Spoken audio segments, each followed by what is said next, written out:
বিজেপির পক্ষ থেকে প্রতিবাদ সভার আয়োজন করা হয় বাস টার্মিনাস চত্বরে। বিজেপি কার্যালয় থেকে আজ একটি মিছিল ইসলামপুর শহরের পরে এবং বাস টার্মিনাস চত্বরে প্রতিবাদ সভা অনুষ্ঠিত হয়। প্রতিবাদ সভা শেষে রাহুল গান্ধীর কুশপুতলিকা দাহ করে বিজেপি কর্মী ও সমর্থকরা।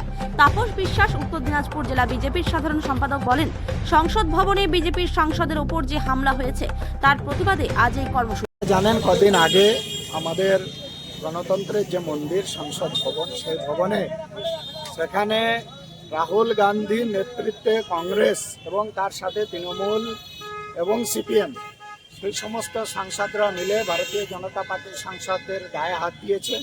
আমাদের একজন সাংসদ, যিনি রাহুল গান্ধীর পিতৃ বয়সের সমতুল্য, আর তাকে ধাক্কা দিয়ে ফেলে দেওয়ার ফলে তার মাথায় আঘাত লাগে, সারেঙ্গি। উনি এখন বর্তমানে হসপিটালে ভর্তি রয়েছেন।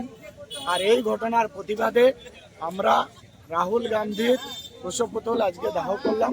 আমরা চাই আগামী দিনে যাতে এই ধরনের গুন্ডামি, এই যে গণতন্ত্রের মন্দির নামক যে সংসদ ভবন, সেই জায়গাতে যাতে আগামী দিনে না হয়, এবং এর প্রতিবাদে ভারতীয় জনতা পার্টির পক্ষ থেকে রাহুল গান্ধীর সাংসদ পদ খারিজ করার দাবি জানিয়ে আজকের এই কার্যক্রম করলাম।